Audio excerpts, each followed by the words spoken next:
Guys, no noise and tea now, please. Sorry, okay. I want to give my best. Give me tea, please.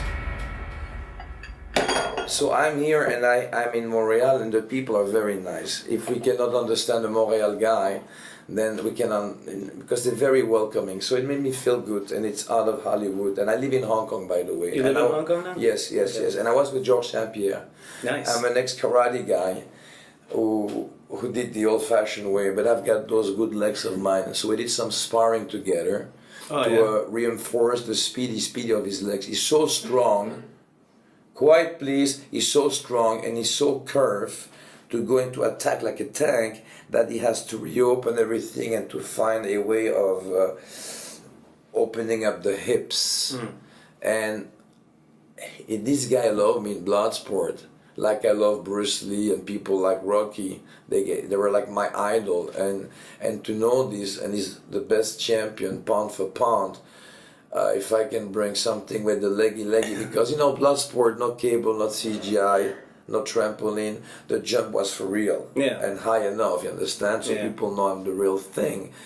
And I'm happy here health-wise. Okay, so that's why I want to do a great interview.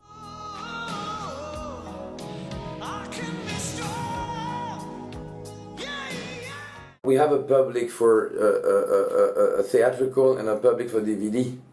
And it's very hard when you make 4 or 5 DVD movie, but they're good, you give your best, right? So with the cutting you can arrange them, you can look them more expensive because the background is not like America. And then you have a Russian car passing by you, you say I'm in Seattle, and you see like a Lada. Oh, you know when to cut to make kind of some validity in those $1.2 million budget movies. Expandable was above the $50–60 million movie, CGI and everything, lots of money, CG on the blood, the fighting, the time to shoot, and this and that. Big difference for me. So people go like, oh, I'm happy to sit back on the big screen, you know. Like people told me on the mall, in the airport, this and that. Hey, JC, when you gonna make another film? And I go, fuck, I've just done 3 DVD.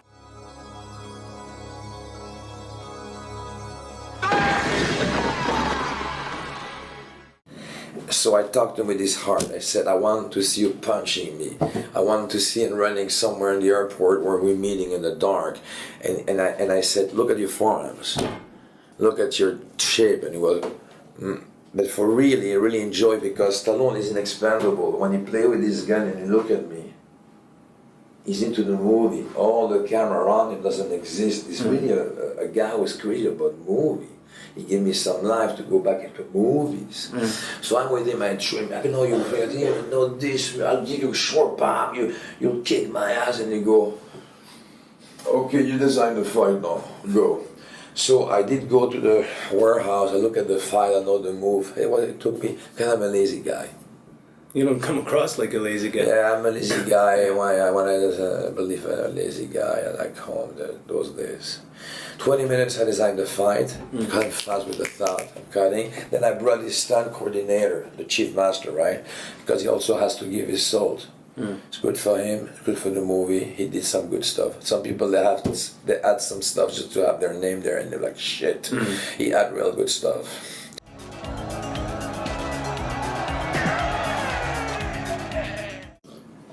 By the way, let's talk about this, the old guard. You know, when you have a guy like me going and jumping in the air, even though it was very smoky the scene, but you can just see the effort of the throat expanding. 6 feet here, 360 kick in the face, me landing, bah! If you do CG today or cable, you're flying like Crouching Tiger. It's just beautiful film. I know the DP, Peter Paul, I hired him in Double Impact. I found this guy in Hong Kong, okay? And he did the lighting of Crouching Tiger. Fantastic, it's the best in the world, one of the best. Anyway, Expandable has that feeling of those tough guys being together, the old guard. I think it's beautiful. Nothing wrong against the young actor. They go to the gym every day, they try very hard.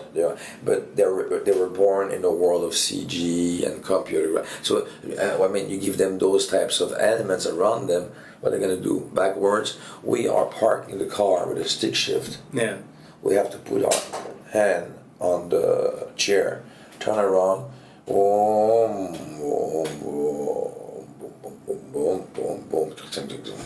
Those guys today, they have the Lexus, they have the this and that. They just look at the microphone, at the camera. Yeah. Boom, beep, beep, beep, beep, beep. You park, but it go fast too. They're both good. Yeah. But we came at the right time, at the right place. It was great.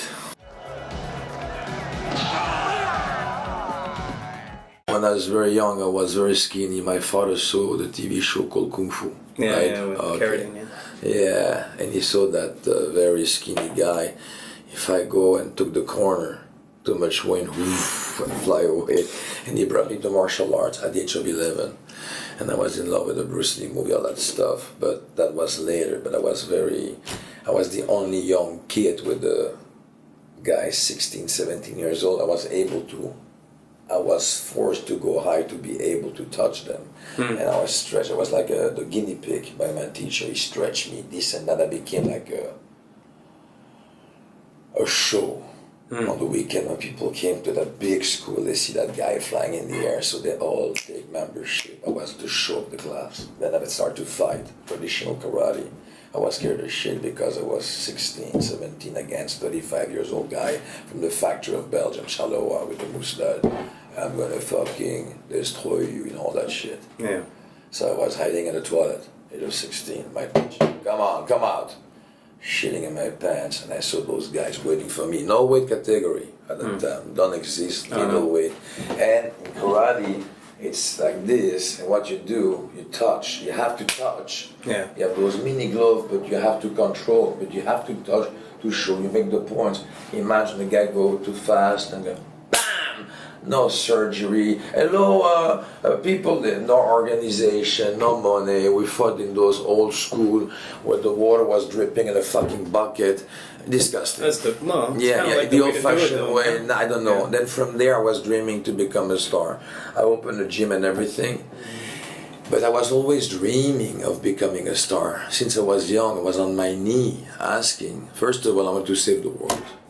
On a very honest way. Every kid they want to save the world, but also I like movies because my father took me to see Lawrence of Arabia. Nice.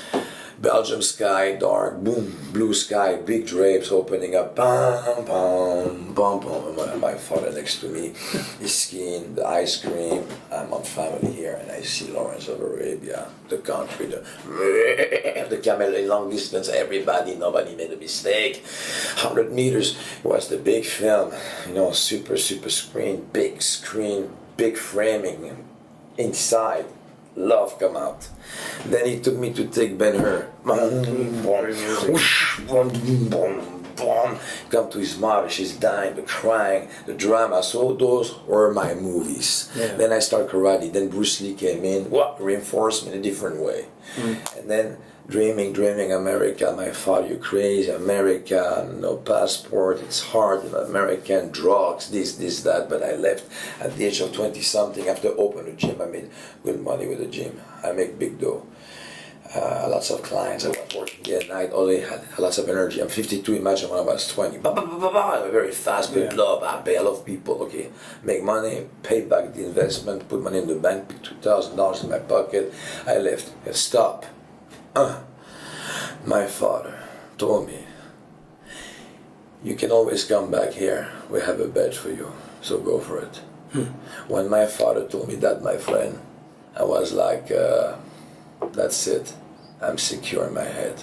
I'm still a child. I'm gonna go on a I can always come back. I moved.